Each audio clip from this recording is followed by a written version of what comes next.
Muy buenas tardes, bienvenidos a la Academia Mexicana de la Historia. Como siempre, un gusto saludar a nuestro público que nos está viendo y escuchando desde nuestras transmisiones, tanto en la página de Facebook Live como en nuestro canal de YouTube. Pues les agradecemos su asistencia, les enviamos saludos. Ya vemos que nos están escuchando desde Toluca, Jalisco, Ciudad Universitaria. Pues un gusto que estén aquí con nosotros. Les recordamos que al final pueden colocar sus preguntas en la caja de comentarios y yo sin más voy a dejarle los micrófonos al doctor Javier García Diego, director de nuestra academia, para que dé unas palabras de inauguración de este ciclo. Doctor, tiene usted la palabra. Muchas gracias, Yasmín. Amigas, amigos de la Academia Mexicana de la Historia, tengan muy buenas tardes. Pues hoy iniciamos un ciclo muy importante.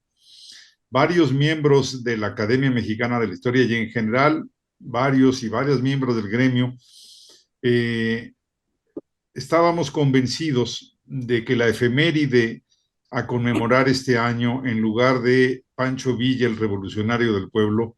debía haber sido o los 150 años del nacimiento de Francisco y Madero o los 70 años del voto femenino.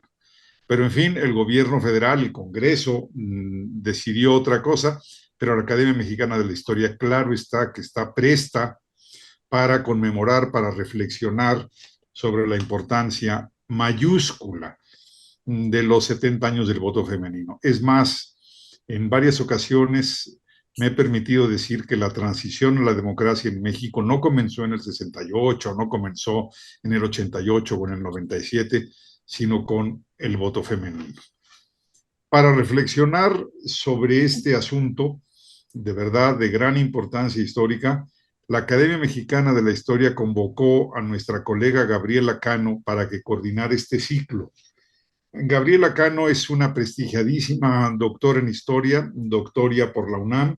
tiene muchísimas publicaciones sobre el tema, un libro clásico, la biografía de Elena Arizmendi, sin lugar a dudas es una historiadora prestigiadísima en México y en el extranjero, donde tiene gran presencia y gran actividad. Es profesora e investigadora del ahora Centro de Estudios de Género, espero no equivocarme de nombre, del Colegio de México. Y sin más, yo voy simplemente a enumerar. Este ciclo va a constar de 7 charlas. La primera la va a impartir nuestra colega Ana Carolina Ibarra, quien es miembro de la Academia Mexicana, miembro de número de la Academia Mexicana de la Historia, con él en el sillón 17. La semana próxima, 25 de septiembre, estará con nosotros Josefina Magregor, la doctora Josefina Magregor, también miembro de la Academia Mexicana de la Historia, con el carácter de honoraria. Ella nos va a hablar sobre la discusión sobre el sufragio femenino en el Congreso Constituyente del 16-17. Posteriormente, Fernanda Núñez Becerra, del INA Veracruz, en colaboración con Rosa María Espinoso, del Centro Universitario de los Lagos, un tema que a mí me ha interesado muchísimo. En este ciclo hay varias ponencias de carácter regional. Hablará sobre el sufragio femenino y organizaciones obreras en Veracruz. El 9 de octubre, Elizabeth Cejudo, de la Universidad de Sonora, también va a hablar sobre las organizaciones católicas de mujeres y plebiscitos internos del PNR y la disputa por el gobierno de Sonora en los años 30, también una perspectiva regional. El 16 de octubre contaremos con Gabriela Cano, quien es, repito, además la coordinadora del ciclo. Ella nos hablará sobre el debate público sobre el sufragio femenino en los gobiernos de Lázaro Cárdenas y Adolfo Ruiz Cortines, que es cuando se consumó el proceso del voto femenino allá por el 1953, si no estoy equivocado. El 23 de octubre, Martín González Romero, con la formación del Estado de Baja California, el voto femenino y la primera diputada federal. Y concluiremos el ciclo 6 de noviembre con Teresa Fernández Aceves, de Ciesas Occidente, sobre otra perspectiva regional, el sufragio femenino y las primeras diputadas federales de Jalisco. Así que a mi modo de ver, es tal vez la primera perspectiva regional o de diferentes regiones que se da sobre este importantísimo tema. Sin más, les agradezco a todos y a todos los que se conecten para este ciclo. Le agradezco a Gabriela Cano su coordinación y le agradezco a Ana Carolina Ibarra, sillón 17 de nuestra academia, que hoy imparta la conferencia inaugural. Muchas gracias a todas y que tengamos una gran sesión y un gran ciclo. Hasta la próxima, amigos. Me corresponde a mí también extender unos agradecimientos. El primero a la Academia Mexicana de la Historia y en particular al doctor Javier García Diego, quien siempre ha tenido la enorme sensibilidad de aprovechar la atención que se brinda al trabajo de las y los investigadores a propósito de las efemérides. Y bueno, en este año tenemos la efeméride del 17 de octubre de 1953, que la historia pública considera como los 70 años del sufragio femenino. Si algo quedará claro a partir de todas las participaciones, es que es la publicación en el Diario Oficial de la reforma correspondiente, no puede, es un acontecimiento entre mucho más que ocurrió en torno al sufragio femenino. Pero no me voy a extender, desde luego, sobre el tema. También quiero agradecer la participación a la doctora Ana Carolina Ibarra, que es integrante, miembro del número de la Academia Mexicana de la Historia y que nos está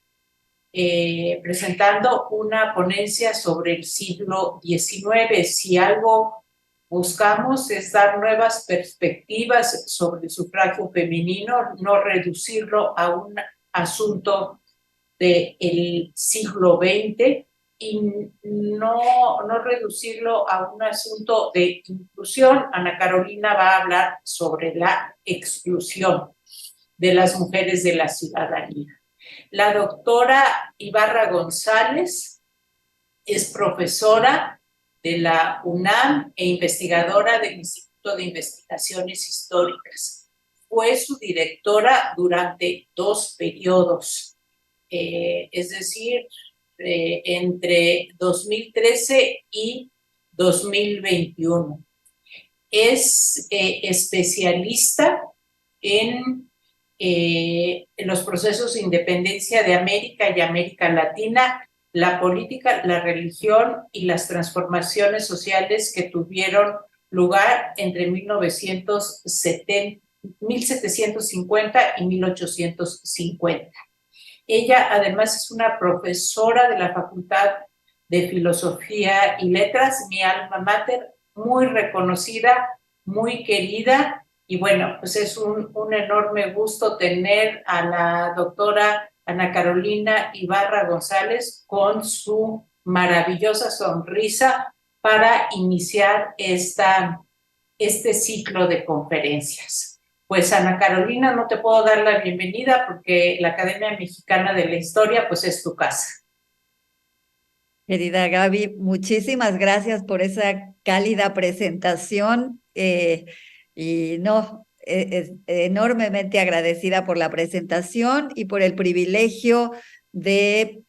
participar en este ciclo que viene a representar un desafío para mí en un nuevo espacio en donde las circunstancias y, por cierto, una conferencia a la cual me invitó el doctor García Diego hace 2, 3 años, detonó mi interés y mi entusiasmo después de haber estado muy dedicada a los constitucionalistas, los curas caudillos y los insurgentes, donde no había mujeres. Y pues gracias al doctor García Diego, desde luego, por su presencia y por estar aquí entre nosotros y alentar estos temas y decir que él es un poco responsable de esta deriva nueva de mis investigaciones, que debo decir me tiene muy, muy interesada, entusiasmada, y pues a Gaby el haberme concedido la posibilidad de compartir con ustedes estos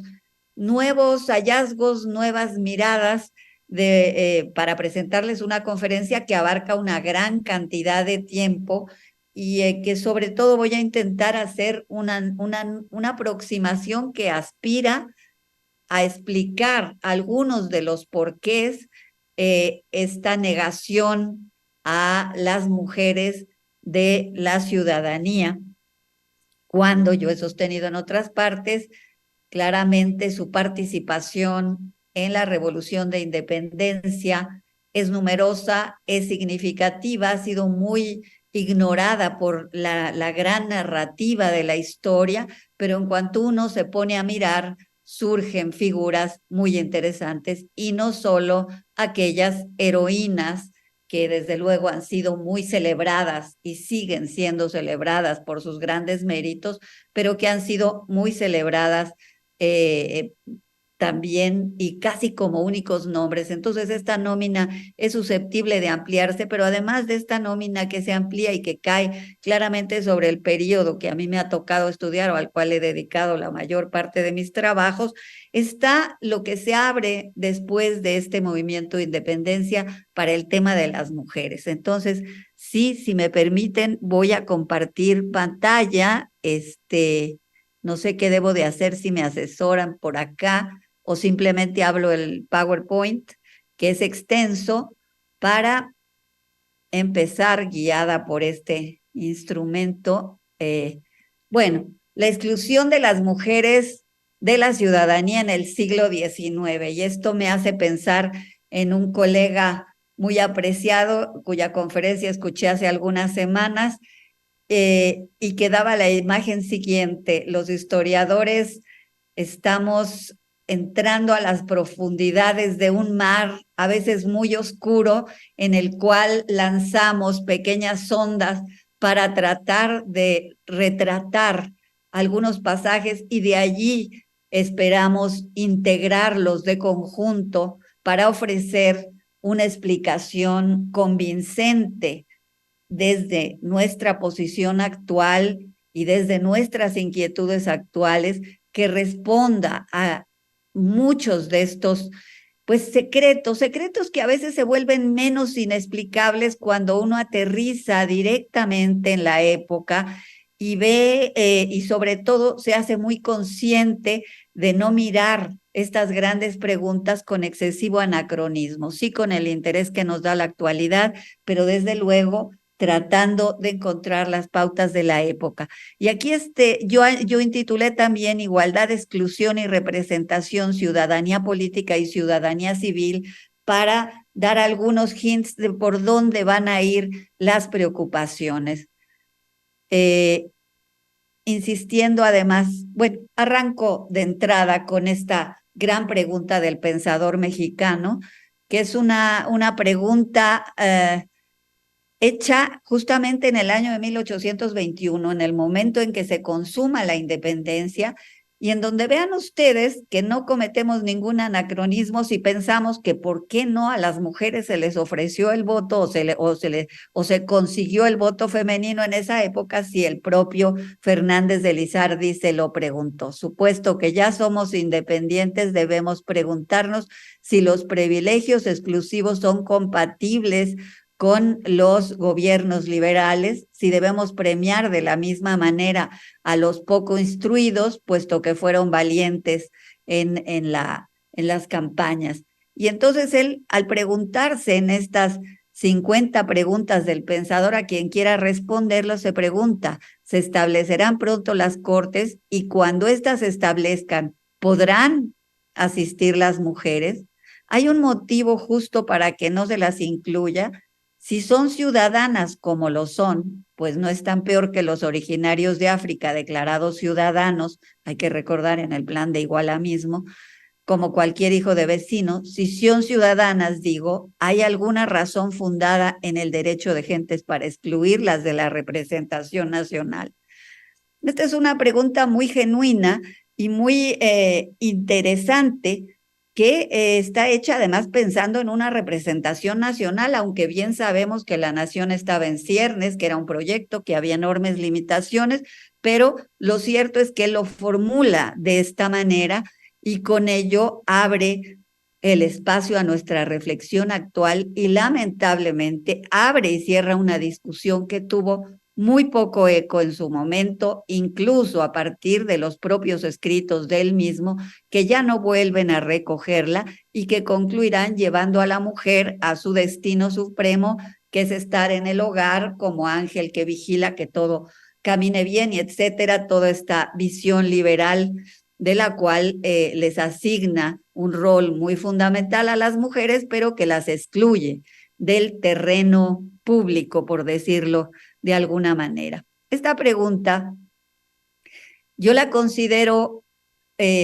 muy natural al término de la Guerra de Independencia, que como dije antes, la Guerra de Independencia abrió una posibilidad para las mujeres de desafiar el patriarcado. Esta no es solo una idea mía, John Tutino la desarrolló desde hace algún tiempo y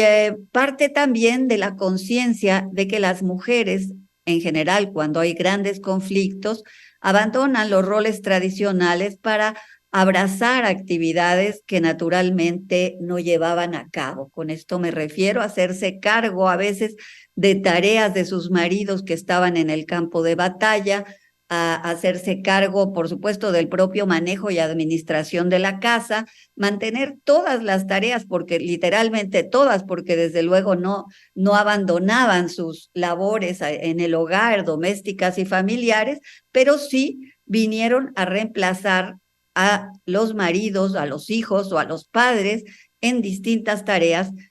logrando pues que las actividades se mantuvieran, la economía y desde luego la gestión de sus propios hogares. Entonces, además de esto, muchas mujeres, y digo muchas, sí se lanzaron al campo de batalla para distintas actividades, para apoyar desde luego con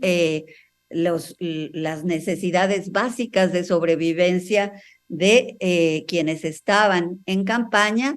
para actuar como mensajeras, para actuar a veces como espías, pero a veces para abrazar las armas incluso. Tenemos los nombres de varias mujeres que tomaron el fusil, que a veces vistieron pantalón y que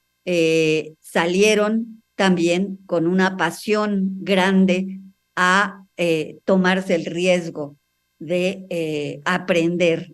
en el campo de batalla. Entonces, ciertamente con todo esto y con la necesaria politización que se produjo, sabemos bien que obviamente no toda la población se involucró en la guerra ni en la insurgencia, pero sí una parte muy significativa, sobre todo en los primeros momentos, y junto con esto las mujeres tuvieron ocasión de un aprendizaje importante que pusieron en juego en ese periodo. Prueba de ello también es que en celebraciones como la propia entrada de Iturbide a la capital, pues vemos representadas un gran número de mujeres entusiasmadas celebrando el triunfo de la independencia, festejando un punto de partida lleno de expectativas para la población en distintos niveles y claro, por supuesto también el término de una lucha cruenta, dolorosa y que había dejado a la Nueva España pues con una situación grave en términos económicos sin duda alguna, pero también con el cansancio de la guerra, la penuria, el desabastecimiento y los grandes problemas que trae toda guerra. Pero finalmente lo que yo quiero remarcar acá es realmente la presencia de las mujeres en la insurgencia y si uno se empeña un poco la visibilidad de una cantidad de nombres,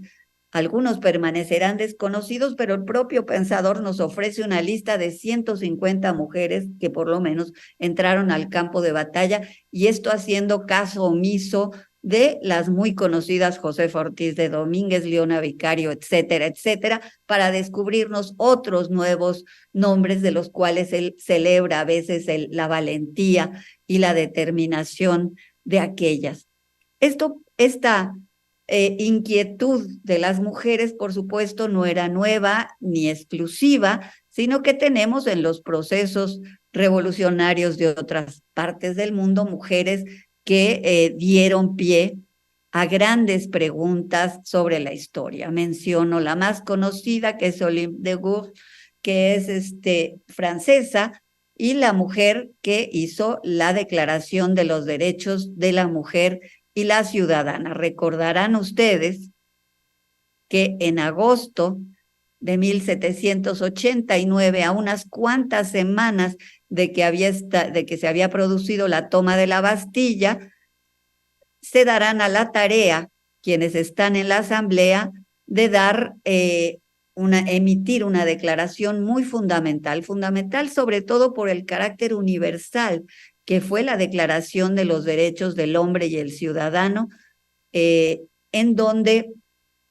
se plantea realmente una cantidad de espacios para libertades, para temas de igualdad, sobre todo en los terrenos de la justicia, y que sin lugar a dudas marcan la historia hasta el día de hoy como grandes aspiraciones. Esto no era el propósito de la asamblea que allí se reunía, sino realmente dotar a Francia de una constitución. Y esto simplemente fue un preámbulo de la constitución y será recogido después en los periodos constitucionales de muchos lugares,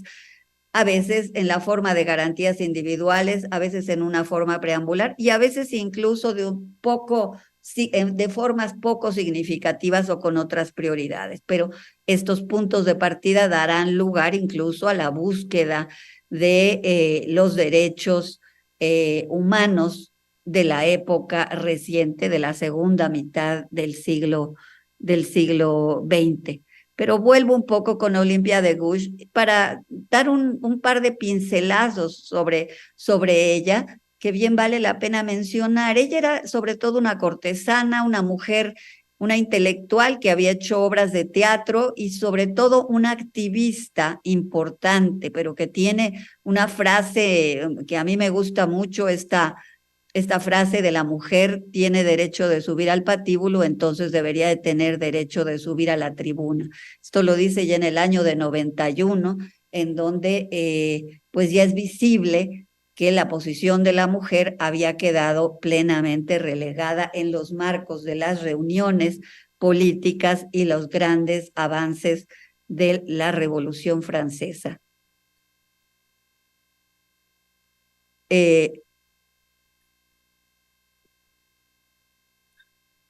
Perdón, que estoy batallando para pasar con la siguiente imagen. Aquí estamos. Hay que recordar que esa Declaración de Derechos Universales del Hombre y del Ciudadano fue objeto de discusión en el seno de la Asamblea Parisina,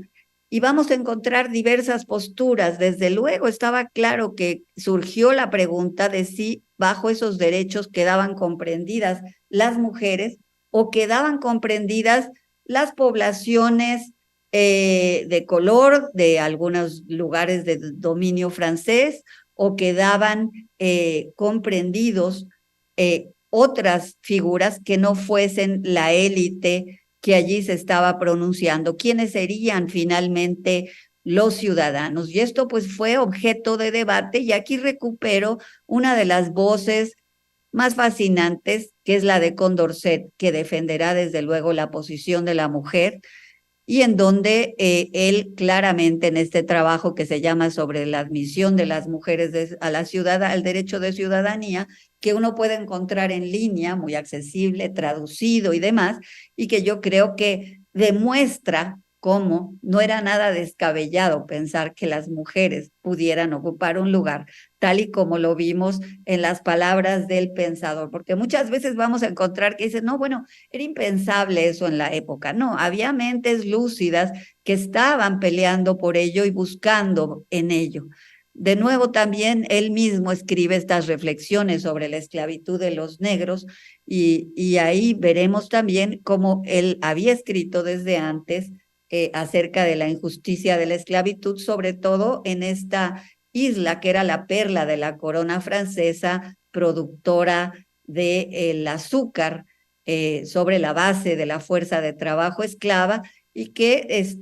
será Saint-Domingue, después Haití, y que en el año de 1790, en gran medida inspirado por la Revolución Francesa, el movimiento levanta las banderas a través también de la Sociedad de Amigos de los Negros, pero sobre todo después en una gran movilización en favor de la Declaración de Abolición de Esclavitud y Igualdad de los Negros. Esto no se logra hasta que vienen los grandes levantamientos muy violentos entre los grandes negros y los grandes blancos, y que tienen una historia larga, pero importa decir que ellos están presentes en la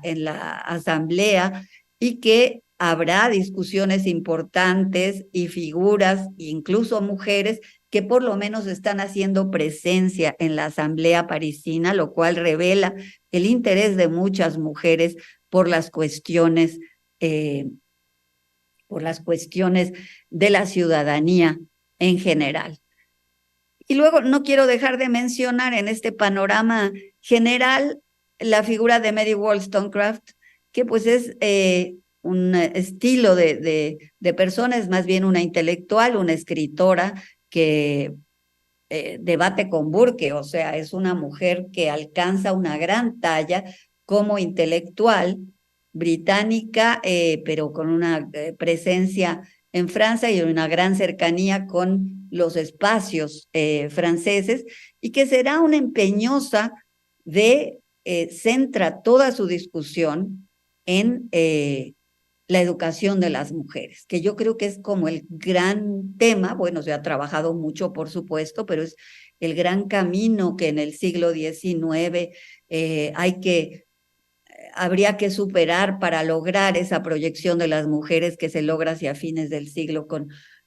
una educación cada vez mayor, sobre todo en el caso de México, en donde pues sí están muy relegadas de las posibilidades de la educación. Y ella claramente en esta obra de vindicación de los derechos de la mujer, pero también de muchas otras, se dedicó a discutir sobre esos temas y sobre todo peleaba contra Rousseau por el modelo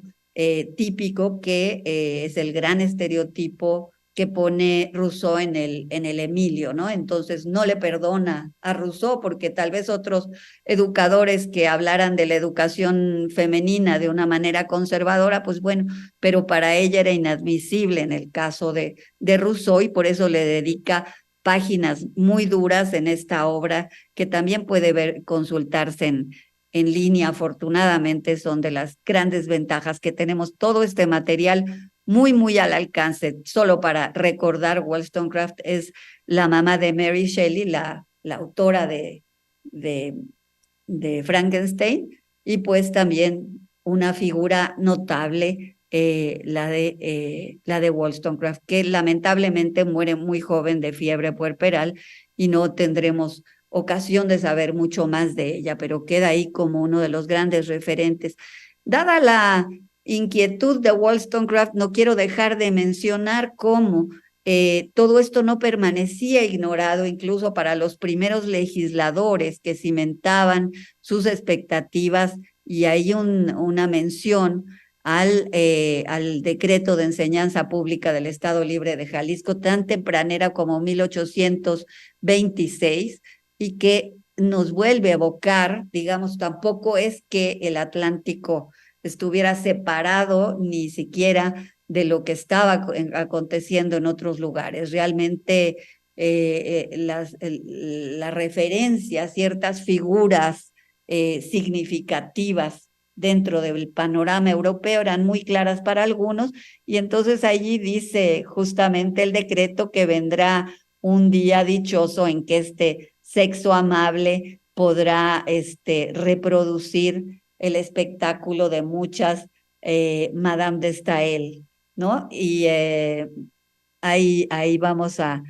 tener este recuerdo, pues, de las expectativas. Y bueno, pues es que ella será también una gran figura notable que se ubicará dentro de la historia canónica de la Revolución Francesa, una figura muy competitiva, y que aquí en este caso se la toma como un ejemplo. Muy rápidamente recordaré que lamentablemente esas buenas intenciones de los legisladores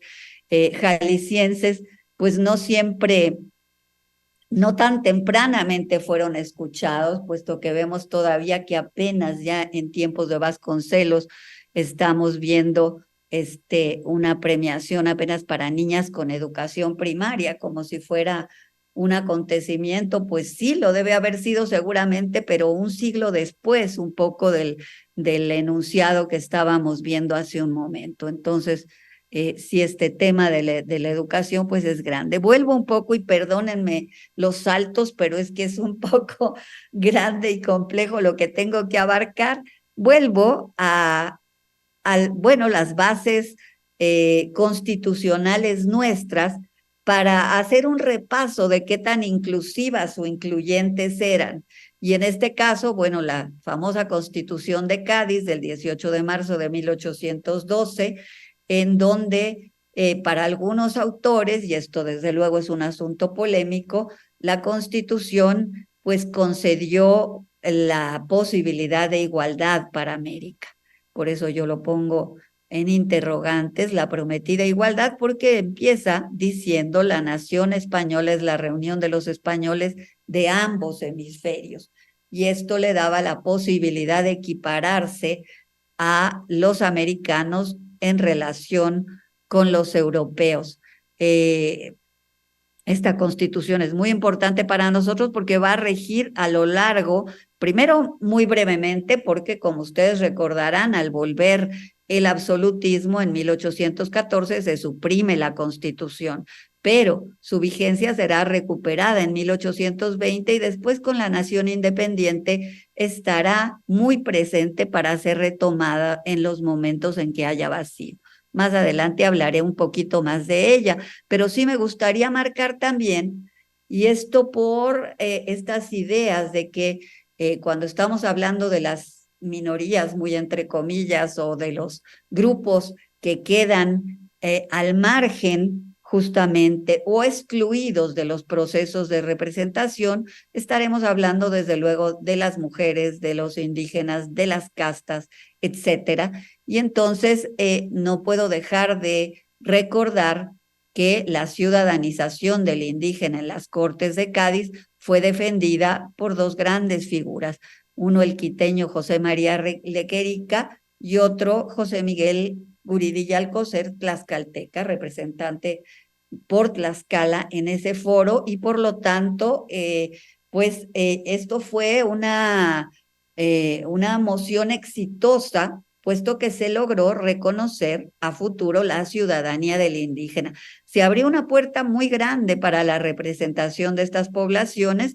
y va a ser un aspecto marcante a lo largo de todo el siglo XIX, porque pues esta ya no podrá ser tan fácilmente echada atrás,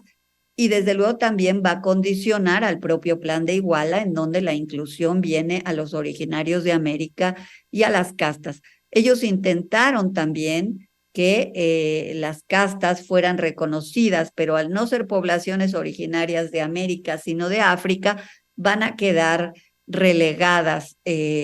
para su inclusión. El Plan de Iguala y mi colega Jaime del Arenal, que siempre está haciéndonos muy conscientes de los compromisos constitucionales del imperio iturbidista, nos los recordará bien claramente, y es enteramente cierto que allí habrá una idea muy incluyente tanto de las castas como, por supuesto, de la población indígena. Recordando y repasando los principios constitucionales de casi todo el momento constitucional de la época, es la igualdad entre los ciudadanos. Allí lo recuerdo con Apatzingán, y habla de la instrucción como necesaria para todos. Y en el 24 claramente se dice la educación básica para todos sin diferencia de sexo, raza o clase social. Vamos a ver cuál va a ser en el siglo XIX ya la evolución de estas ideas.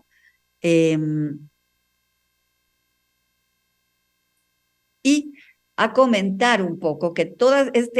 estos primeros pasos constitucionales, primero por supuesto con Cádiz, después por la Constitución de Apatzingán y luego la Constitución de 24, esta vocación muy amplia que puse ahí sufragio universal, pero esto lo hice hace algunos días y he seguido dando vueltas a la cabeza, y realmente no lo debemos entender como el de hoy en día en absoluto, ¿no? Pero es un sufragio muy incluyente en aquellos momentos. Se referían sobre todo a un sufragio de toda aquella persona que tenga un oficio honorable, desde luego, de todos aquellos que sean vecinos de un lugar. Y es importante aquí remarcarlo, que cuando hablamos de ciudadanía o del paso a la ciudadanía, tenemos que hablar de la calidad de vecino. El vecino era el habitante respetado, la persona que tuviera una vida honorable y fuera respetado en su comunidad. Esta condición es realmente una etapa que antecede a la idea de ciudadano. Y si uno ve los procesos, por ejemplo, dentro del periodo de independencia, las elecciones que tuvieron lugar en tiempos de Morelos, veremos que es el vecino el que concurre a este tipo de actos, ¿no? Y es el vecino que tiene, y las comunidades se acostumbran a vivir con este reconocimiento, que es lo que algunos autores interesantes recientes como Marta Irurosky nos marcan justamente como una cosa que nos permite entender el voto censitario, no tanto como una cosa discriminatoria, sino como herederos de una tradición de aprecio por aquellas figuras connotadas que se daban en las pequeñas villas. Generalmente a la parroquia concurrían los vecinos para tomar las grandes decisiones, todavía en estos procesos de tránsito, de lo cual nos hablan Carmagnani, entre otros autores, y desde luego Antonio Anino, ya luego los referiré más adelante. Una condición incluso más incluyente es cuando nos hablan incluso de vasallos, porque si uno lee literatura siglo XVIII, lo que se argumenta a veces para oponerse a la discriminación o a la marginación o al maltrato de ciertas poblaciones va a ser el hecho de que son buenos vasallos. Entonces, llevan sus reclamos al rey para pedir que no se excluya a los chuetas o a los de origen judío o a las otras poblaciones, a lo mejor provenientes de ramas heterodoxas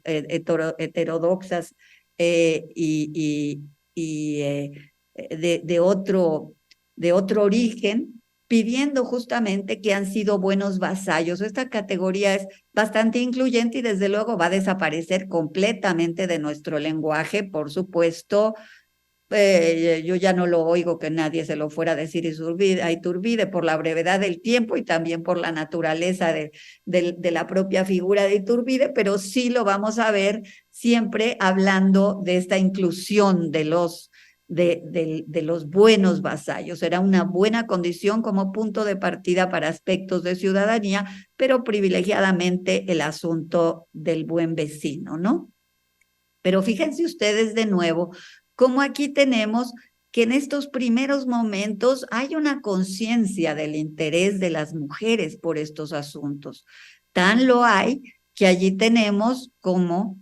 Carlos María de Bustamante en su diario nos explicará y nos relatará que hay los asientos de las mujeres y que están allá arriba para poder observar y participar. Hay una gran conciencia del interés y se menciona este caso que es nada más y nada menos que la hija de la Güera Rodríguez,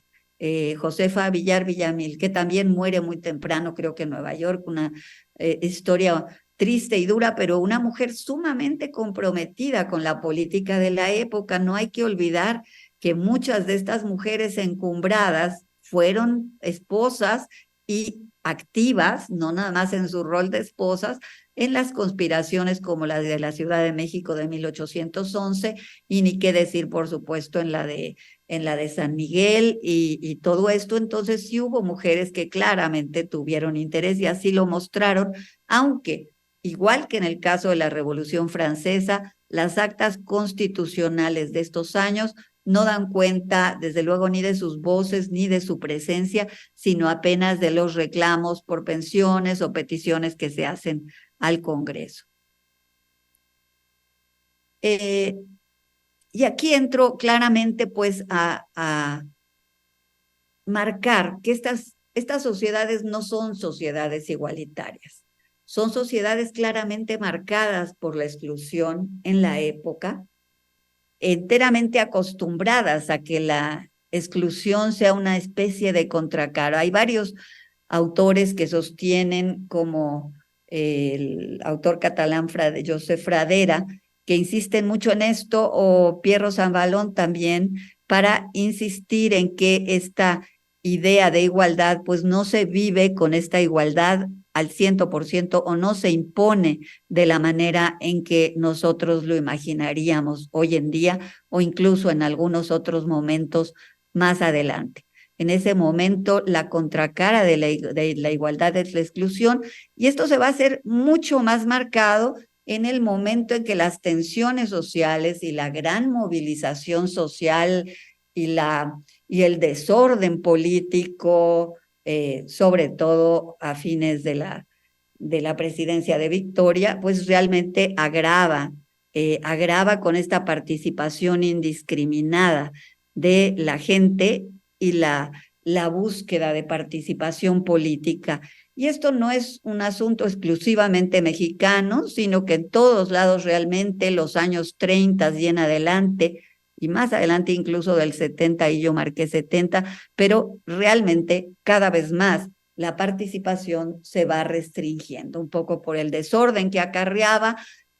por los riesgos políticos, y por lo tanto entonces empieza a venir la exigencia de un voto calificado, de un voto selectivo, y por lo tanto se va legitimando el valor del ciudadano en favor del buen vecino y sobre todo de la cabeza de lo que sería el grupo familiar patrimonial. Y es lo que se va a imponer en los años que siguen, a raíz incluso de nuevas miradas de los asuntos políticos. Yo abarqué voto censitario, podemos decir voto censitario, voto calificado, voto selectivo, pero finalmente ahí se va a notar el peso de la familia patriarcal y cómo un grupo de hombres, y eso sí, efectivamente, las mujeres habían sido descartadas tanto en la legislación antigua como en la legislación liberal, de participar en asuntos de gobierno. Ahora vamos a ver qué otros derechos sí tenían las mujeres, que es importante tomarlo en cuenta, pero por lo pronto en asuntos de gobierno no, y por los cargos, desde luego, burocráticos, militares, cortesanos y demás, los que los detentaban eran los hombres. Y debo marcar aquí una diferencia interesante. Las cacicas, en muchos lugares y en lo particular en Oaxaca, las cacicas mixtecas, cacicas zapotecas, detentaban el cacicazgo. Ellas podían detentar el cacicazgo, pero no podían gobernar una república de indios. Entonces, aunque casi todos los privilegios los poseían, y esto nos mete a un tema fascinante y poco explorado por ahora, que es ver realmente el rol de la mujer en el cacicazgo. Pero en fin, el chiste es que a la cabeza estará el patrono, el cortesano, el que además incide en política y que tienen los altos cargos de oficiales, de intendentes, de alcaldes, de lo que haya de ser, pero tejiendo una gran cantidad de redes sociales regidas por la afinidad y el parentesco. Y ahí es donde nosotros, y lo dijo, se me va ahora su nombre, pero bueno, está dicho desde siempre, la familia como un espacio de poder. Las familias poderosas, por supuesto, no las familias modestas, pero las familias poderosas pues tienen poder, y el rol de las mujeres en estos espacios de poder es un rol fundamental, a partir del matrimonio, que como sabemos pues tenía que ser autorizado por el padre. Desde luego no digo que en todos los casos era importante que la pareja estuviera enamorada, etcétera, etcétera, pero sí, efectivamente, en estas relaciones descansaba el propio éxito de las fuerzas locales. Entonces, este entramado de relaciones, además que conlleva la transferencia de la riqueza de una generación a otra, por ejemplo, a través de la herencia, claramente. El mayorazgo quedará abolido, desde luego, ya en la vida independiente, y que sería lo más notorio en cuanto a transferencia de poder de una generación a otra, pero se mantienen la dote con un poder cada vez más decreciente a lo largo del siglo XIX, la herencia claramente como parte del compromiso de matrimonio, porque la mujer podía llevar su herencia y era una seguridad también en la relación matrimonial, tanto para que ella tuviera cierto poder al interior de la familia, como para dar continuidad a los acuerdos al interior de la élite, ¿no? Esto es tan así que otro autor del siglo XVIII, al cual vale la pena citar de nuevo porque me parece el más gráfico, que se llama Charles-Guillaume Térémin, que no lo conocemos tanto, no es como las figuras que acabo de mencionar, pero en este trabajo de sobre la condición de las mujeres en la familia, explica que finalmente el marido y la mujer no son más que una sola persona y jamás pueden ser otra cosa, aunque pueden ser dos personas civiles distintas. Las mujeres no podrían votar porque no se puede tener dos veces el mismo voto. Con ese argumento, y seguramente con muchos seguidores, esa idea va a perdurar en el sentido de que si el jefe de la familia es el patriarca, la mujer tendría que sumarse a esa opinión, por lo tanto, dejarla votar sería duplicar el mismo voto. Este autor que yo sigo bastante, Pierro Zambalón, nos habla de que esa es la trampa de la familia ciudadana, por medio de la cual limita a la mujer a asumir su propia individualidad, ¿no? Es parte de esta suerte de corporación familiar en la cual tiene un rol bien asignado y efectivamente los riesgos para la vida política de reproducir el mismo voto pues eran grandes, y con este argumento tiran para abajo la posibilidad del voto femenino. Bueno,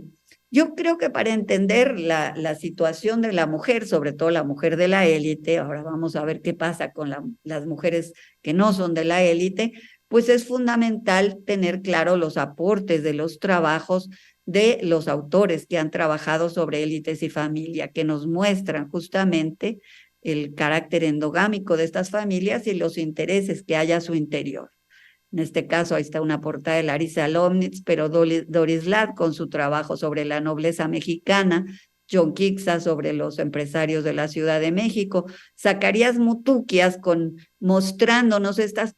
constelaciones entre familias que hacen a las explicaciones de los poderes locales o incluso sus conexiones internacionales, y Pilar Gonzalvo y Asunción Labrín con preocupaciones claramente de explicar la participación de lo femenino en estos contextos familiares. Y una imagen más simplemente para mostrar quizá una de las familias más endogámicas de finales del siglo XIX,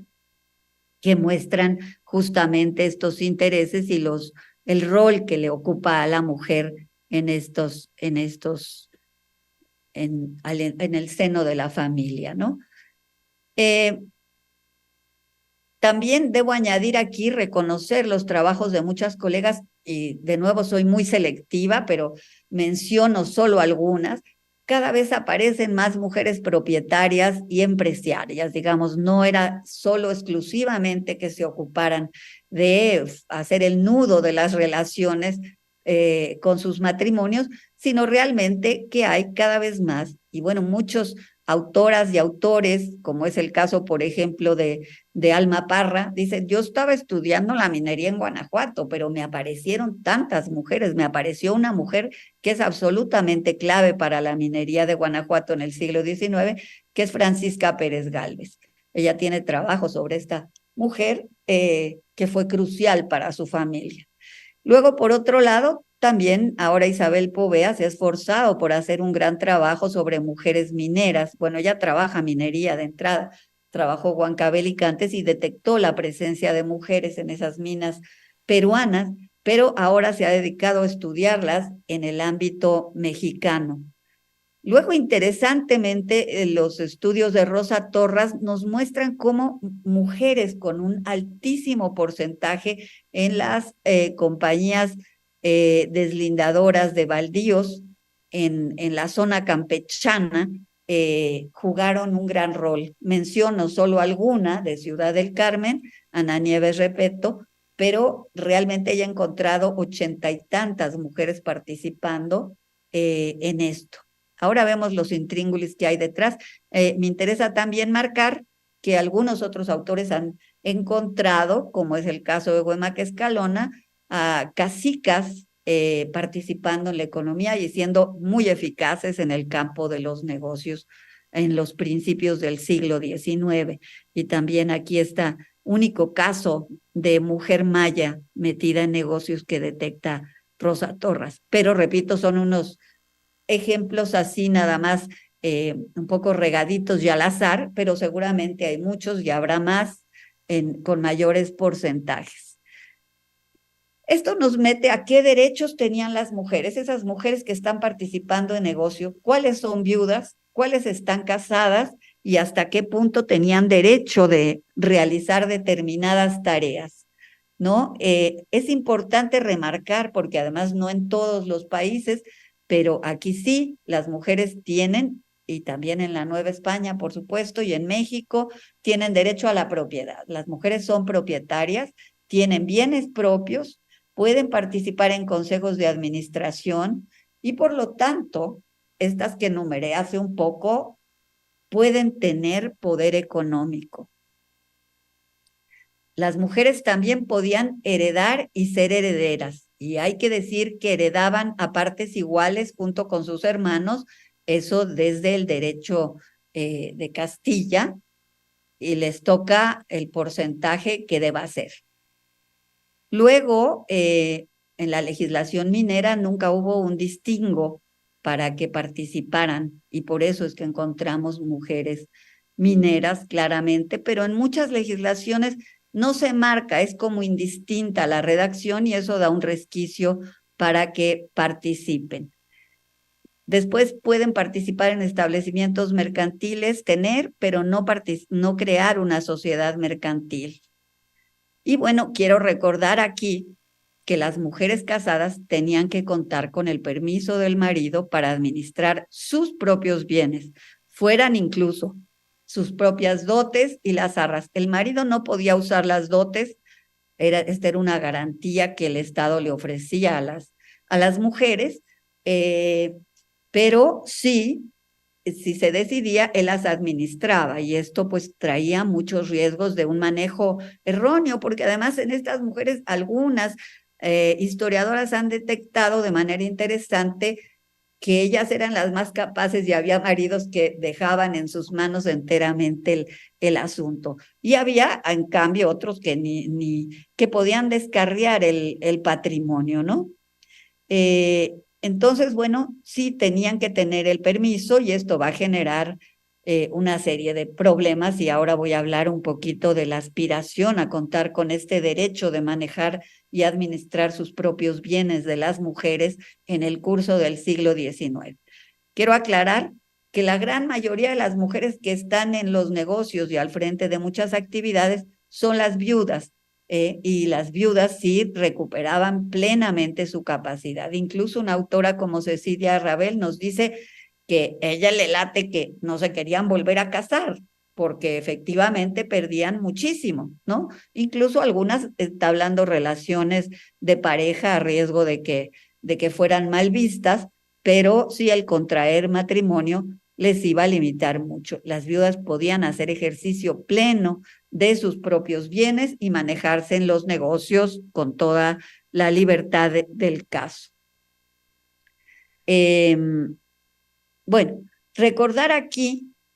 que las mujeres todas eran actantes judiciales frente a la justicia, tenían derecho a actuar en litigios, tendrían que tener un representante, etcétera, etcétera, pero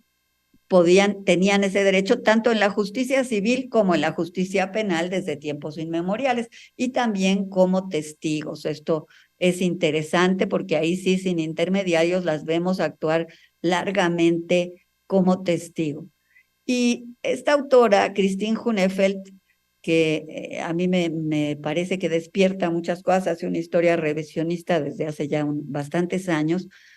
Ella marca claramente también cómo las mujeres de los sectores populares, a través de la justicia civil y los litigios, fueron interiorizando un sentido de derechos. Es un carril que hay que explorar y yo he explorado un poquito y es interesante cómo aprenden estrategias nuevas, cómo aprenden de sus derechos en los foros de justicia, quienes se animaron a entablar procesos de esta índole cuando eran costosos, tardados y demás. Quiero dejar muy rápidamente una mención nada más de los temas de interseccionalidad y género, señalando que no todas las,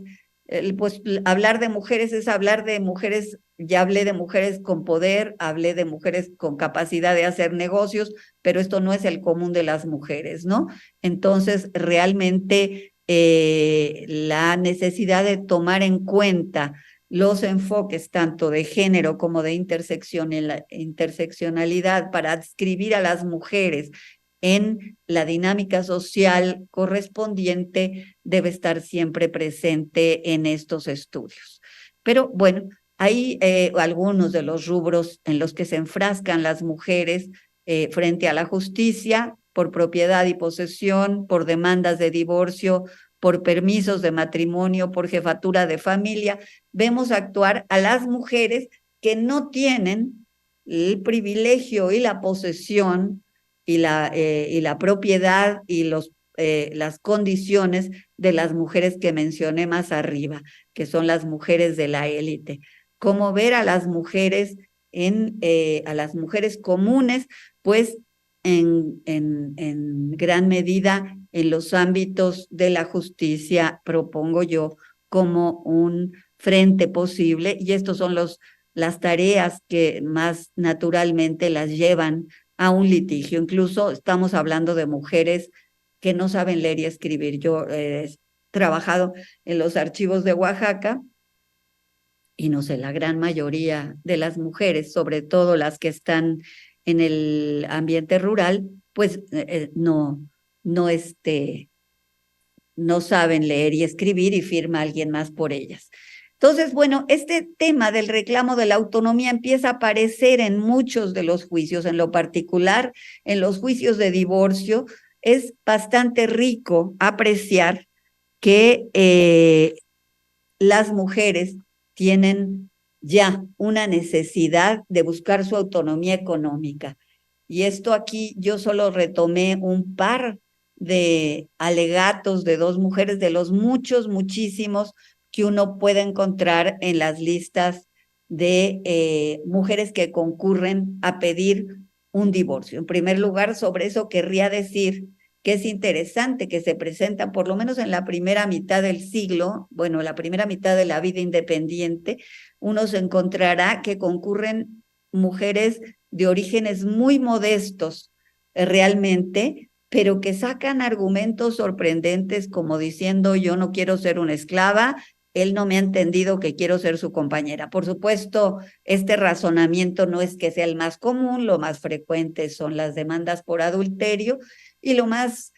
adulterio, maltrato, etcétera, etcétera, que son los grandes causales de este divorcio. Perdón, cuando digo divorcio estamos hablando separación del hecho y de la habitación, que desde luego el divorcio no existirá hasta el momento de la Revolución Mexicana, pero le llaman divorcio, pero es una separación. Y esta separación temporal o definitiva la piden bajo una serie de causales o de argumentos, pero sorprende cómo van interiorizando efectivamente sus derechos. Empiezan a reclamar también con frecuencia de, bueno, si esto ya es un contrato civil, de la misma manera se puede anular como un contrato si ya no es un sacramento. Entonces, captan perfectamente y es sorprendente la ambigüedad de ese momento en que el matrimonio civil de todas maneras preserva la institución matrimonial en el mismo sentido que el sacramento. Entonces es curioso que los legisladores no lo captan y muchas de estas mujeres claramente van a mostrar eso. Yo sostengo también allí en algún artículo que realmente el reclamo de una autonomía económica viene a ser el móvil de muchos de los divorcios. ¿Por qué? Porque, bueno, ir al divorcio era ir a un proceso tortuoso, con juzgados todavía muy ineficaces, costoso, por supuesto, había que reclamar que se era pobre y que por lo tanto no le hicieran a uno los cargos por los costos que tenía el juicio, etcétera, etcétera. Pero en gran medida lo que había era la necesidad de subsistir ellas y sus hijos y la necesidad de manejar el propio patrimonio. Entonces, sea un patrimonio modesto, sea una casa que comparten, ellas quieren manejarla para no tenerla en riesgo. Y por supuesto también los bienes gananciales, que son los habidos en el contexto, y también viene el reclamo ya también de tener, como vemos en la declaración de más arriba, el derecho a atender debidamente los propios bienes para trabajar los dos y ser como dos socios a un nivel bastante equitativo, ¿no? Entonces, estas cosas son bien sorprendentes y en ese sentido suscribo esta idea del interés yo creo también claramente que frente a estas necesidades acuciantes de las mujeres en el periodo, frente a esta necesidad realmente de sobrevivencia, los derechos de ciudadanía quizá no será el terreno en el que ellas se van a explicar por lo menos en este primer momento. Habrá que verlo más cuidadosamente, pero los derechos de ciudadanía pues no van a ser, desde luego, no les van a ser concedidos por este afianzamiento también, que es claro, del patriarcado en la postindependencia, y a pesar de que, como vimos, aún pensando en un voto censitario calificado o de gente que tenga un patrimonio, pues a veces ellas tenían un gran patrimonio, pero no por eso les iban a decir que podían ser ciudadanas o que podían tener participación. Pesaba mucho más el hecho de que era muy mal visto que las mujeres tuvieran acceso a estos cargos, cuanto no era objeto de escarnio y maltrato porque si eran demasiado aguerridas o si alzaban de más la voz o si no era un lugar en donde sus castas personas podían ir en los espacios públicos. Entonces eso desde luego pesará mucho más, pero es interesante citar el caso de algunas mujeres muy a finales del siglo XVIII en Nueva Jersey, en donde algunas logran votar justamente haciendo atención a este voto calificado censitario de mujeres que tenían un patrimonio, pero desde luego después el movimiento republicano a principios del siglo XIX de los Estados Unidos limita eso, desacreditándolas, por supuesto, de que no eran capaces de participar. Aquí yo debo añadir que la arquitectura, la ingeniería electoral complejiza tanto las cosas, es tan variable, es todo un gran tema y saber cómo ellas se pudieron aproximar a esto y efectivamente no había una tradición sobre ello. Aquí hay algo, bueno, desde luego estamos hablando de elecciones indirectas y muy indirectas en segundo y tercer grado, esto desde el periodo de independencia en adelante, lo cual pues hace como mucha más remota esa posibilidad de participación. Traigo aquí los nombres de algunos autores importantes que se han dedicado a los temas del sufragio a lo largo del siglo XIX y que realmente nos echan luz en este panorama complejo de la situación del sufragio. Desde luego, Fausta Gantús y Alicia Salmerón, que iniciaron con estas colecciones del Instituto Mora, primero mostrándonos los procesos electorales a través de la prensa, luego a través de las prácticas, después de comparativos con el resto de América Latina, son quizá quienes han hecho el mayor esfuerzo para entregarnos una cantidad de volúmenes de generalmente casos puntuales y detallados, pero no una mirada de conjunto. Realmente por mucho tiempo el tema, la historiografía en torno al voto y al sufragio estuvo oscurecida por las denostaciones en el sentido de que eran, pues, que llevaban a sus clientelas, que estaban manipuladas. Después de este gran desprestigio, sobre todo Antonio Anino quiso sacarlas a la luz y mostrar que eran procesos muy atractivos para conocer la cultura política, y impulsó una importante historiografía en torno a toda América Latina, que ha sido seguida y que nos ha permitido realmente que se avance en mucho respecto a esto. Pero repito, yo creo todavía, hay esfuerzos interesantes, sin duda alguna, de los aquí ya mencionados. Yo creo que nos falta enlazar todavía la parte como un poco técnica con las figuras, con el seguimiento a figuras concretas, como sí lo hay en un trabajo muy reciente que acabo de encontrar de una colega peruana, que nos permite, siguiendo a cierta figura y los procedimientos, pero no tenemos todavía ese enlace que nos permita acercarnos a esta actividad de manera sencilla. Repito, una parte de la complicación, y lo trabaja bastante José Antonio Aguilar, es justamente la complejidad. O sea, yo solo alertaría, porque no es el caso de esta presentación, ni soy yo una especialista en ello, creo que se está construyendo eso. Solo alertaría sobre esta complejidad como para ser un elemento que nos pone frente a una distancia muy grande entre lo que hoy concebimos para el sufragio y lo que era entonces. Eran procesos indirectos, procesos complejos y por lo tanto cambiantes, por supuesto, en su mecánica. Esto lo retrata bien José Antonio Aguilar, cambiante en sus mecánicas y por lo tanto difíciles de asimilar por la población. Alguna otra, Marta Irurowski, que también tiene un trabajo interesante, aunque recalcando mucho, quizá concediendo mucho a que así eran estas sociedades, pues insiste en que esa admiración fingida, real o de dependencia económica hacia el patriarca, y esas sociedades de reconocimiento hacia el vecino y muy acostumbradas a mirarlo de manera jerárquica, pues alejará en mucho a las poblaciones de América Latina respecto al ejercicio del sufragio.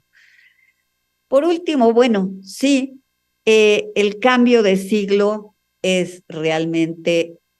conforme se acerca el cambio de siglo, pues las modificaciones son inmensas. Yo aquí había hecho una corrección en el PowerPoint y no sé si ya puse el que es el corregido, entonces ustedes me disculparán. Pero bueno, están aquí algunos de los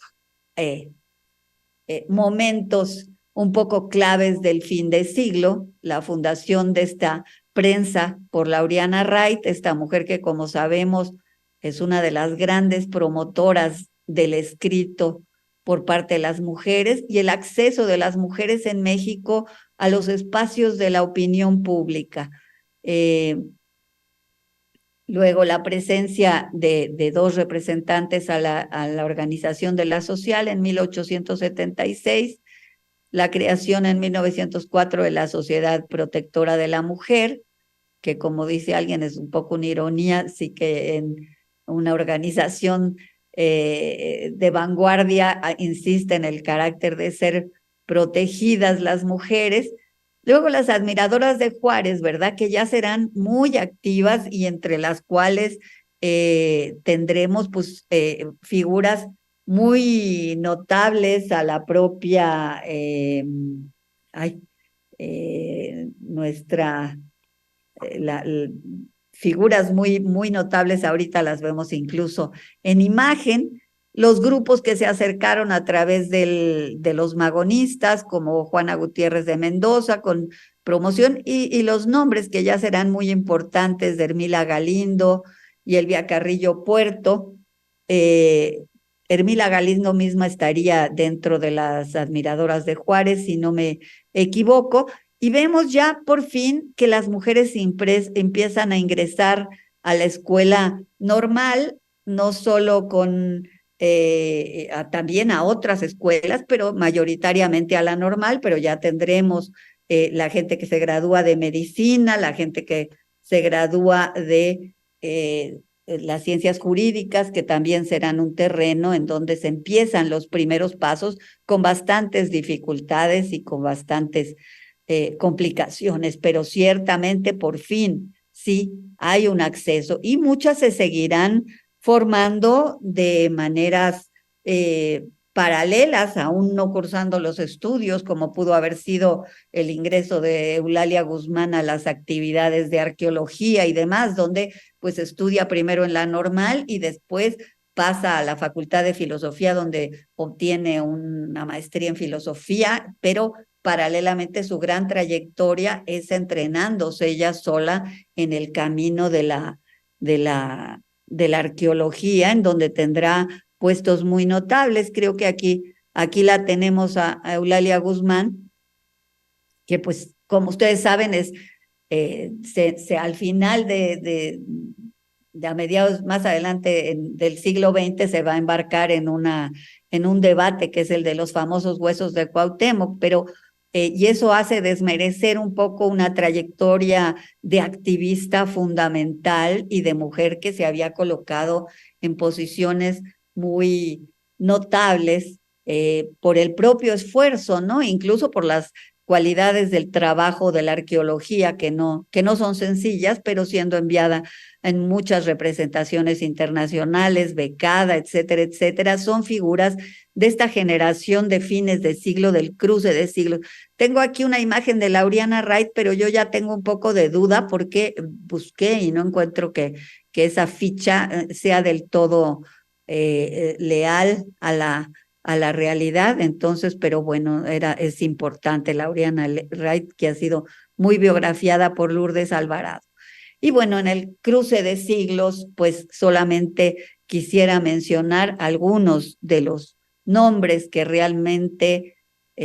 representan el gran activismo y que llevan a grandes cambios, aun cuando a las mexicanas se les va a escatimar todavía por largo tiempo la posibilidad de sufragar, y a muchas otras, por supuesto, también a las francesas y a tantas otras que se rezagan muy largo hasta la segunda mitad, o por lo menos hasta los años 40, muchos otros casos, pero ni duda alguna el papel desempeñado por Marie Curie con 2 premios Nobel, de Virginia Woolf, que nos ha dotado de la mejor literatura y todavía cuando la leo y la releo, pues a veces me entristezco y a veces río y a veces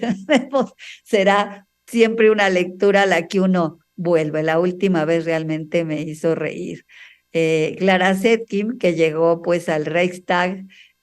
Clara Campoamor, que en el periodo de la República Española también será diputada, Amelia Earhart, que se pierde finalmente tratando de cruzar el Pacífico, pero que fue pilota aviadora y que es gran activista y que cruzó por sí sola el Atlántico piloteando un avión. Emily Davidson, aquella que nos queda la imagen de cuando es arrollada por el caballo de Jorge V, llevando una pancarta feminista. Emmeline Pankhurst, que es pues como la madre de todo este movimiento sufragista. Hermila Galindo, a quien le debemos aparentemente, mis colegas seguramente precisarán mejor, las ley de divorcio, secretaria de Carranza, y pues una de las grandes activistas mexicanas, y perdón porque dice Elvira y Elvia Carrillo Puerto, que será hermana de Felipe Carrillo Puerto, será electa diputada, y todas estas figuras, y Cuca García, que michoacana, y que serán electas diputadas, aunque a veces no existe la legislación, entonces por distintas vicisitudes, en muchos casos en España porque cae la República, en Carrillo Puerto porque cae también, y finalmente quedan allí, pero quedan como las primeras mujeres que efectivamente cumplieron esa exhortación de las mujeres pueden ir al patíbulo, como tantas y tantas mujeres de la insurgencia que fueron acarreadas, llevadas, fusiladas, por supuesto, algunas, y sin duda como reos, y violentadas de mil maneras, pueden entonces llegar a la tribuna. Pero a estas alturas había pasado más de un siglo de las palabras de Olimpia de Gouges, y algunas de estas mujeres convierten en realidad la posibilidad de llegar bien que mal a la tribuna. Bueno, conclusiones. Bueno,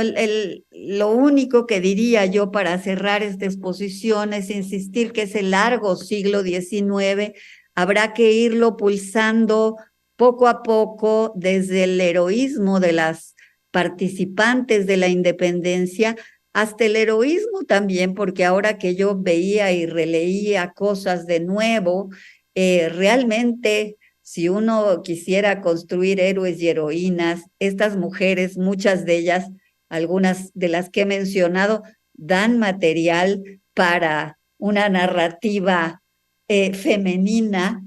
de grandes hazañas, de grandes aventuras, frente a las cuales no desmerecerían ni los padres de la patria, ni muchos otros. Realmente hay un mundo ahí para seguir explorando. Y como sabemos, pues, el voto a las mujeres será concedido en algunos lugares al comienzo del siglo XX. Yo noto, sin duda alguna, desde que ellas, cuando se atreven a expresar su voz, sobre todo ante la opinión pública, en todos estos pequeños semanarios y revistas, que hay un paso grande de la mujer hacia allá, y que realmente el cierre entre el siglo XIX y el siglo XX ofrece ya muchísimo material. Antes de eso yo siento como un gran silencio. Desde luego falta mucho por investigar sobre la primera mitad del XIX. Para mí la fuente rica realmente son estos procesos de la justicia civil que nos deja ver las voces de las mujeres anónimas y desde luego la participación de las grandes empresarias. Pero su voz pública no se deja oír. No se deja oír sino hasta que viene el final del siglo. Y pues por lo pronto sí tenemos los países que se adelantan como Finlandia, como Uruguay, como varios otros que llegarán y otros que se retrasan largamente. Yo voy a escuchar con mucha atención y interés las conferencias que siguen, justamente para preguntarme qué sucede entre estas grandes activistas del periodo de la prerrevolución y lo que viene tras la Revolución Mexicana y los muchos subterfugios a través de los cuales aquí y en muchos otros lugares les es negada la voz política, pero las mujeres van saliendo en el siglo XX para concretar muchas de sus luchas en la primera mitad, pero todavía seguimos con grandes pendientes al día de hoy, aunque de todas maneras creo, y en eso quienes me han antecedido en el estudio de estos temas dirán con claridad cuán sorprendentes son los días que vivimos. Y bueno, eso es todo. Muchísimas gracias.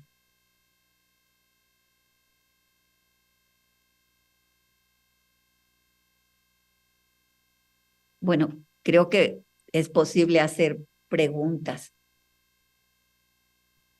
Muchísimas gracias, Ana Carolina. Nos has dado un amplísimo recorrido con mucho fondo desde la Revolución Francesa hasta la Revolución Mexicana. Desde 1789 hasta 1910 o 8, porque mencionaste por ahí creo que a Refugio García y a Juana Belén Gutiérrez de Mendoza. Es un periodo enorme. Y algo que quiero traer a colación para nuestro público es subrayar una idea que está muy bien elaborada por Gisela Bock, y que es que la historia de las mujeres es tan compleja y tan diversa como la de los hombres. Aquí tenemos un ciclo de 8 sesiones donde daremos grandes panoramas, como la excelente presentación que ha hecho la doctora Ana Carolina Ibarra de pues temas muy muy complejos. Las mujeres están en todos los sectores de la sociedad, en todas las razas, en todas las familias. Entonces, bueno, es verdaderamente un reto entrar a estos temas. Tenemos aquí una pregunta que voy a leer y también yo me voy a permitir hacer una pregunta. Y si quieres, Ana Carolina, recoges 2 o 3 preguntas por si llegan más interrogantes del público o más comentarios. Primero, la maestra Virginia Suárez nos pregunta que tras la aprobación del voto femenino en Nueva Zelanda en 1893, hubo reacciones en nuestro país en torno a este hecho. Y bueno, aquí también me permito comentarle a la maestra Virginia Suárez que a veces vemos como una línea ascendente en las fechas del sufragio femenino, así como que si hubiera unas más, entre comillas, adelantadas. Yo prefiero y propongo que lo veamos en este ciclo como una discusión, no necesariamente como un progreso o que hay países que van más adelante en una misma línea, y recordar que el voto en Nueva Zelanda fue una medida de las élites colonizadoras para excluir a la población local maorí. Y bueno, ahora le pasaré el micrófono a la doctora Ana Carolina a ver si ella tiene alguna noticia de esto que tú preguntas sobre reacciones en México. No, mira, yo no tengo puntualmente un dato sobre las reacciones en México, y lo que nos explica la doctora Cano me parece muy útil para entender que finalmente lo que nos ocupa también es ver la circunstancia concreta en que se producen una cantidad de cosas, y cuáles son las discusiones o las circunstancias que dan lugar a que avance una propuesta o al contrario, a que se cancele. Yo sospecho que en el caso mexicano vamos a ver mucho de esas cancelaciones a partir de circunstancias específicas y la forma en que se da el debate, y estoy muy de acuerdo con ella, en que más que nada uno va viendo procesos y discusiones que van dando lugar a resultados concretos, pero que incluso las fechas son un poco caprichosas establecerlas, ¿no? Porque hay veces que se da el voto a nivel municipal y después se da a nivel federal, y cuando sufragaron, cuando se aprobó el decreto. Entonces, todo esto es parte de un proceso, y lo que yo pienso también es que sobre todo hay que apreciar en qué momento van evolucionando en un cierto sentido las cosas, más allá de que se coronen con el éxito, ¿no? Yo no tengo conciencia de que haya algún eco de eso o alguna mención, para lo cual, pues sí, tendría yo que sentarme a leer más cuidadosamente, pero tampoco son tan accesibles en algunos casos todas las revistas o semanarios femeninos que se publican, y si hay alguno que lo menciona. No es un campo en el que yo haya incursionado al detalle. Tenemos aquí dos preguntas, bueno, una pregunta y un comentario, les voy a leer de corrido. ¿En dónde puedo encontrar más información sobre Tuca García? Esta es una pregunta de Alejandro García Vallejo. Luego tenemos también aquí una pregunta de María Esther Guzmán, que nos dice: yo leo documentos de, entre comillas, mujeres de a pie, termina las comillas, de principios del siglo XIX, y antes, que quizá por conveniencia se representaban como mujeres solas y desamparadas para obtener, por ejemplo, la libertad de los maridos encarcelados, y tenían éxito. Eso, en mi opinión, fortalecía y esa organización patriarcal de la sociedad, entre otros elementos. Muchas gracias por el comentario y paso a la pregunta que yo te quiero hacer, Ana Carolina. Parto de tu referencia a Telemann de 1789, donde dice que marido y mujer son una sola persona política, pero son dos personas civiles. Es decir, hombres y mujeres son sujetos de derechos civiles, pero no pueden tener una participación ciudadana ni política. Bueno, acá esta es una de las ideas clásicas del liberalismo que ya, como yo lo veo, está reaccionando, porque es 1789, contra ideas de la Revolución Francesa al estilo de Olimpia de Gouges, que la doctora mencionó en su intervención. La pregunta que yo te quiero hacer, esto fue más bien un comentario, tiene que ver con los ciudadanos son ciudadanos porque combaten por las armas, con las armas en favor de la República. Esto entra en la discusión sobre la ciudadanía de las mujeres, la relación entre la obligación ciudadana a tomar las armas en caso de guerra y la ciudadanía que excluye a las mujeres, la ciudadanía exclusivamente masculina. Entonces, bueno, Ana Carolina, tienes ahí 3 temas. Bastante tela de dónde cortar. A ver, vamos por partes. Lo de Cuca García, yo creo que Verónica Oiquión está trabajando sobre Cuca García, ¿o me equivoco, Gaby? Creo que No te equivocas, correctísimo. Hay un libro biográfico y numerosos artículos que son accesibles en línea. Ella es Verónica Oiquión y es investigadora del Colegio de Michoacán. Yo algo le he escuchado y debo decir que no tengo los libros y sí creo que en algún momento escuché que los iba a mandar, pero eso no ocurrió. Entonces sí, Verónica está trabajando muchas mujeres de ese grupo y ahí esa es la referencia más clara. No sé si alguien más, pero claramente Verónica Oiquión sobre Cuca García. Luego a María Esther Guzmán le diría: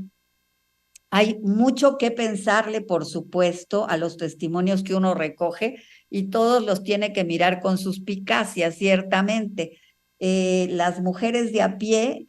uno nunca sabe cuáles son los móviles finalmente de quien se presenta ante un juzgado. Lo único que sí debo asegurar es que debe haber mucho interés porque lo tortuoso, lo costoso y lo complicado, pues sí hace que haya algún interés que realmente es grave o crucial porque de otra manera es bastante desalentador manejarse, incluso porque en la primera mitad del 19 la complejidad jurídica, el moverse entre ámbitos corporativos y ámbitos ya de corte liberal, entre constituciones locales o códigos civiles locales, como es el caso de Oaxaca, muy tempranero, que sí rige, cosa curiosa, en tanto que en otros lados no tanto, y todos esos entresijos son complejos. Ahora, ciertamente uno nunca sabe, efectivamente hay veces que es para asustar al marido también, entonces estoy perfectamente de acuerdo con María Esther en el sentido de que muchas mujeres buscan a veces asustar al marido para que vuelva, ¿no?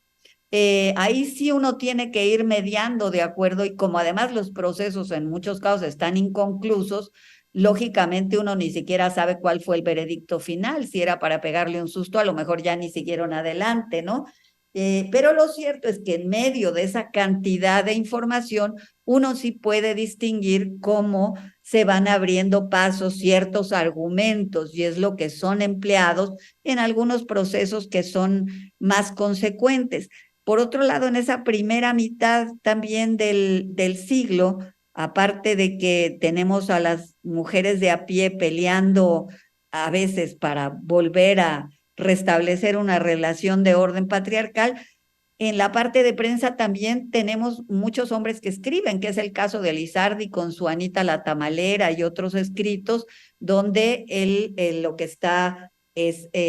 pues lo más probable es que no era Anita la Tamalera, sino como en tantos otros escritos, es el propio editor o incluso en cierta prensa que aparece en la prensa del Diario de México, en la prensa insurgente. Entonces hay que hacer un análisis muy cuidadoso y tomar las fuentes con cuidado para saber quién es realmente el que está hablando y cuál es finalmente el móvil para volver a estos escritos de Anita la Tamalera, que creo que son más de un artículo, pues incluso si el móvil era otro, ni siquiera era defender el deseo de Anita la Tamalera de convertirse en diputada, porque ella va y le dice, oye, pensador, ¿qué opinas si me voy de diputada? Porque ya me va muy mal con el negocio de los tamales, ¿no? Que al fin que para hablar, pues yo hablo mucho y los diputados no hacen nada. Entonces, uno no sabe si está realmente más bien que otro es el. Entonces, todas las fuentes tenemos que tomarlas con muchísimo cuidado porque efectivamente pueden tener la intención contraria de la que aparentan. Luego, con respecto a la pregunta que me hace Gabriela Cano sobre Teremín, pues hay muchas cosas respecto a la ciudadanía. Uno entiende que la ciudadanía es tener la capacidad de actuar en favor de la representación o de ser representante uno mismo, pero en algunos casos la ciudadanía también se entiende como la ciudadanía civil y en ese sentido quizá Teremín lo que está argumentando también es que las mujeres tienen efectivamente en muchos lugares y después allá con el código napoleónico que viene a influir a todos los nuestros, pues determinados derechos civiles de manera no tan, nada igualitaria, sobre todo en terrenos de propiedad y de herencia, sí, pero en todo lo demás, pues ya con condiciones muy distintas, pero detentan derechos civiles, son sujetos de derecho civil y no se diga penal también, pero de derecho civil. Entonces, en ese sentido, el distingo cabe y los políticos se comprende que es porque están alejadas de las esferas de gobierno y de la vida pública, por decirlo, ¿no? Ahora, son ciudadanos porque combaten, yo no he encontrado ese argumento como tal. Si se sobreentienden, no lo sé, pero no es un argumento que uno encuentre y lo que uno encuentra es un profundo silencio en torno, salvo las pequeñas evidencias que apunté y que son pequeñas. Y nuevamente sería el mismo razonamiento que si tenemos un voto selectivo reservado a las personas que tienen un patrimonio, hay muchas mujeres con patrimonio y no por eso van a ser ciudadanas. Entonces, y por supuesto, hubo muchas, bueno, no voy a decir que muchas, pero hubo mujeres que tuvieron las armas en la mano. Hay algunos casos claros como el que ha trabajado Moisés Guzmán de María Manuela Medina, la gran capitana, y otra más en la región de Orizaba, y la esposa de Rivera, una serie de figuras, bueno, incluso en Zitácuaro, en la defensa de Zitácuaro, participan varias mujeres. La mamá de los Rayones, la hermana del cura de un pueblo cercano, la propia María Manuela. Entonces, pero claramente que la condición de haber llevado las armas no necesariamente les dio la ciudadanía, aunque efectivamente en muchos procesos se considera que el paso de la milicia a la ciudadanía es un paso en automático, efectivamente, aunque declarativamente, pues de ninguna manera estuvieron comprendidas las mujeres. Y ahí yo creo, Gaby, a reserva de lo que tú hayas escuchado o leído y pienses, que realmente el liberalismo viene a veces a parecer que le dificulta más la vida a las mujeres que el antiguo régimen. La legislación de antiguo régimen, las leyes de Toro y otras muchas veces son aludidas por mujeres para defensas y argumentos, y en cambio el liberalismo, con ese afán codificador, viene a restringir salvajemente la condición de la mujer y la movilidad, de su capacidad de moverse y reclamar ciertas cosas. No siempre estoy segura de que hagan caso, pero por ejemplo, esta idea de la tutoría de las madres sobre los bienes de sus hijos aparentemente tiene que ser si el padre lo estableció en el testamento y pero yo no sé si se cumplía enteramente este asunto. Lo cierto es que viene una restricción y ahí no sé si ya, bueno, no es tan reciente el libro último ay, se me olvida, que se llama Sexo y Secularización, que está fuerte. Ay, se me olvidó su nombre en este momento, de la gran autora norteamericana, Punto de Partida, pues, eh, Scott, de la famosa Scott, que saca este libro de Sexo y Secularización, que es profundamente duro hacia el liberalismo y que yo lo encuentro claramente desarrollada la misma idea desde tiempo atrás de esta autora Christine Hunefeld, que yo creo que además no ha sido traducida al español, que yo sepa, y que claramente hacen, tras un análisis muy cuidadoso, las limitaciones que el liberalismo impone, y que un poco la versión que ha vendido Occidente al día de hoy es esto de que el liberalismo camina de la mano con la condición de la mujer independiente, lo cual pues es más que falso, ¿no? Entonces, pues sí, o sea, yo creo que hay un profundo silencio en torno a aplicar los mismos raseros que se imponen al hombre para ser ciudadano, y cuando la mujer los cumple, pues de ninguna manera les es autorizado. Digo, ni pensado, ni mencionado. Y yo me pregunto, cuando las mujeres sí son contempladas en los años 20 como una presencia interesante en ciertos foros, y de pronto realmente triunfa esta ideología liberal en términos de el hogar y el papel que desempeñan educando y encauzando a la familia, etcétera, etcétera, ¿no? En la cual se embarca el propio pensador y otros. Sí, yo coincido totalmente contigo en que el liberalismo pues limita los derechos de las mujeres, pierden protección frente a la violencia doméstica, por ejemplo. Y sí, a Christine Hunefeld hay un artículo traducido de ella, un capítulo en la historia de las mujeres en España y América Latina, que aquí tengo,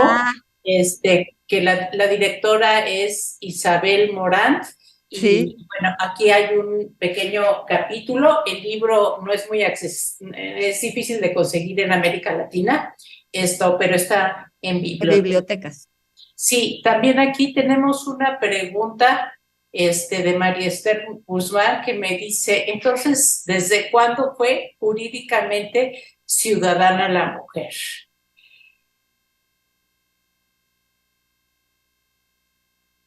¿Desde cuándo fue jurídicamente ciudadana la mujer, Gaby? Yo diría que yo invitaría a María Esther Guzmán a estar presente en las próximas sesiones. En estricto sentido, fue hasta la reforma que estamos conmemorando este año de 2023, hasta la reforma al artículo 34 y 115, donde dice que las mujeres y los hombres serán ciudadanos, y se incorpora a esta redacción. Pero bueno, ya estaremos hablando sobre este tema en la próxima sesión, que está a cargo de la doctora Josefina MacGregor, que justamente nos va a hablar de la discusión en el Congreso Constituyente de 1916-17, y en las próximas sesiones aquí también entrará esta discusión Y como decía al inicio el doctor García Diego, el ciclo tiene un énfasis regional porque por mucho tiempo pensamos que el sufragio femenino solo era importante en la legislación federal, pero bueno, no es así. De hecho, hay mucha discusión, muchas iniciativas en las regiones y creo que eso nos enriquece porque esta pregunta que es muy pertinente, ¿cuándo fue jurídicamente ciudadana la mujer? En la Constitución de los Estados Unidos mexicano, en las constituciones locales. Bueno, ahí tenemos todo un terreno muy rico y con muchos aspectos a tratar. Y creo que podemos terminar la sesión. Ana Carolina,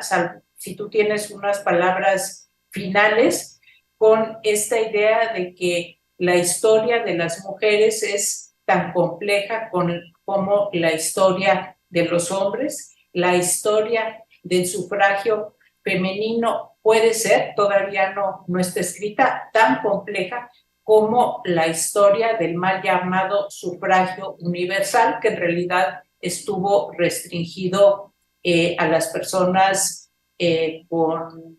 un cuerpo de varón. Entonces, pues sí, este ciclo es un primer acercamiento, bueno, es un acercamiento desde distintos puntos de vista. De hecho, la efeméride que conmemoramos, pues es la reforma constitucional, pero en el 53 fue lo único que sucedió. Pasaron muchas otras cosas. Bueno, no es algo menor como puede verse. Pasaron muchos otros acontecimientos desde las mujeres, desde las regiones en distintos periodos históricos, y eso es lo que estaremos tratando en este ciclo que pues me da mucha alegría poder compartir con todo el público de la Academia Mexicana de la Historia, y que empezamos con una de sus integrantes, con la doctora Ana Carolina Ibarra, que es miembro de número de la Academia Mexicana de la Historia. Entonces creo que con esto podemos concluir con muchos autores y autoras que la doctora compartió en la sesión, porque hay muchas lecturas para tratar. Entonces, pues podemos terminar aquí la sesión. Muchas gracias, querida Gaby, por este honor y con el gusto de seguir el ciclo y ver cuán complejo es este proceso. Gracias. Un gusto.